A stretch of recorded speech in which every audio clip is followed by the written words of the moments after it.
من بقي مال الليل أخذت من عنده تقريبا قلاص ونص، وحطيت نص قلاص وياه برغل، وحطيت وياه خضروات وفلفل وجزر وبصل، ورجعت خليت وياه ثوم، وخليت وياه شوية ملح. وهسه هذه إن شاء الله أسوي لي الجهال، أقليها مثل الكباب. وجربوها وشوفوا، أنا سويتها مرتين والله طلعت كلش طيبة. وإذا تشوفوها يعني ما تقلت زين تنفتح تخلون وياها فد شوية نشا. أنا هيك أسويها هيك وأقليها وكلش طيب. خليت وياها شوي من تقريبا 3 خواشي برغل. وهسه هاي راح أسوي هنا هاي الكبة كذابة.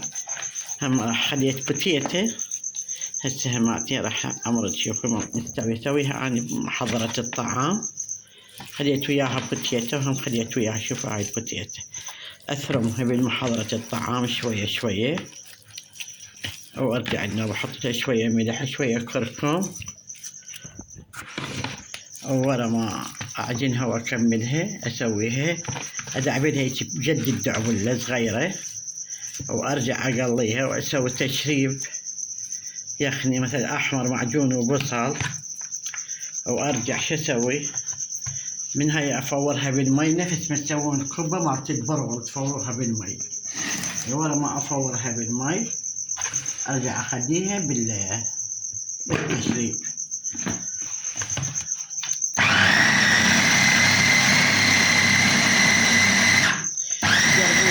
جربوها شوفوها كلش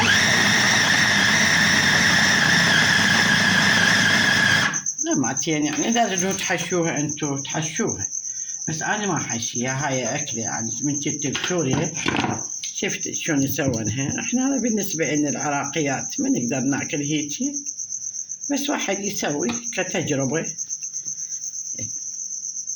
أحسن ما يظل واحد كل شي ما يعرف.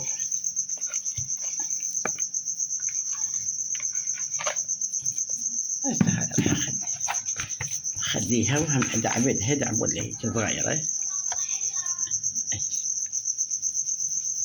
وأخليها بالمي.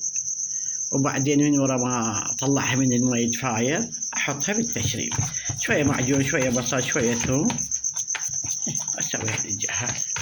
والحمد لله والشكر. جربوا يعني أي واحد يشوف جرب وشوف إذا عجبته يسوي من عندها. إذا تريد تحشيها هم تحشيها جبن، تريدين تحشيها بس خضروات مثلا بوتيتو تثرمين وشوية جزر تبرشين، وكلها تحمسين والباذنجان والكرفس والثوم تحمسينها، وترجعين تاخذيها تفتحيها بالدهن لان هاي تلزق بيها بوتيتو. تفتحيها بالدهن، ورا ما تفتحيها بالدهن تحشيها وهم تذبيها بالمي، وترجعين انه بتحطيها بالتشريب. حبايب قلبي لا تنسونا باللايك والمشاركة وكل ممنونة من عندكم، ورحم الله والديكم ان شاء الله. بس اسويها واكملها على الفطور اشوفكم اياها شلون تصير. ومع السلامة. حبايبي شلونكم؟ شلون صحتكم؟ حبايبي اليوم سويت هسه هاي خلطت اللحم ويا راس بصل ويا فلفلاية واحدة. اي او هسه هذا لحم ربع لحم راح اسويه كباب، بس شنو ما اخليه طحين بالشافعون. شوفوا هشوفيه هاي شوفوا شلون لزم جربوه. شوفوا حطيت وياه شوية ثوم وكركم، حطيت للملح عفوا ما ادري خليت ما خليت هذا. اذا عندكم شوفان ناعم بعد احسن عن عندي خشن.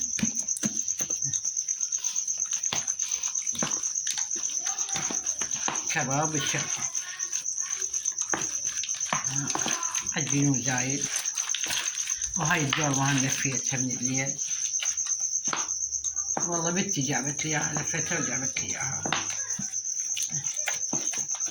انا اول بارحة سويت دورمة بالعدس، حطيت قلاص عدس ويا لحم، حطيت تقريبا نص كيلو لحم ولفيتها جربتها. هسه مرة ثانية راح اسويها ان شاء الله بالعدس قدامكم شلون تسوي. كلش طيبة صارت.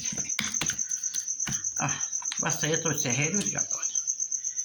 وهذه هسه باللحم والتمن شوية قليل التمن بالتلافته وجابت لي اياها. بس أنا أول بارحة سويتها ونسيتها، قلت خلي أجربها أشوف طعمها، طلعت تخبل ما بقى، جدر مليان والله. بس هسه هذا تمن ولحم غنم وثرم بالإيد، لفته وجبته وخلفضة عليها. هسه هذا بالشوفان براس بصل وشوية ماجي وفلفل أخضر همتين 2. الحمد لله وكل شيء على العافية. حبايب قلبي لا تنسونا باللايك والمشاركة، يطلب أول مرة قناتنا ويشوفوا تعجبه يسوي لنا لايك ومشاركة حتى كل شيء جديد يوصلكم. مع السلامة. رمضان حبيبتي حبايبي، هاي العجينة شوفتكم إياها مالت البرغل والفتيتة، يسموها السوريين الكبة الكذابية. أنا سويتها بدون حشو بس المرة لا، هذا اللحم شوية بصل وكرفس مثل كان بدون حشو، ولو هي تسويها قصة صغيرة نحطها بالتشريبة. ثم يسووها أصغر من هذه بس شنو ما بيها حشو، بس احنا تعرفون بعد ربعنا العراقيين ما نقدر إذا مو بيها لحوم وهذا. ألفها بالدهن ما ألفها بالمي. معه شلون؟ هسه سويت المعجون، حمست بصل ومعجون حطيته مي صايمة حشاكم بعد دايخة ما أعرف شو أحكي. ومو شوية فرفورة فورتين أرجع أحطها بيها.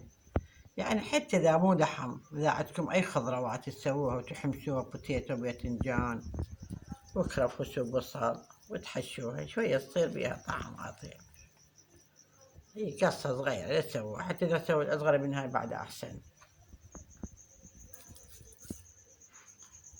وإن شاء الله تعجبكم، جربوها وشوفوها. بس وبرغل ما عليه كل شيء وشوية ملح.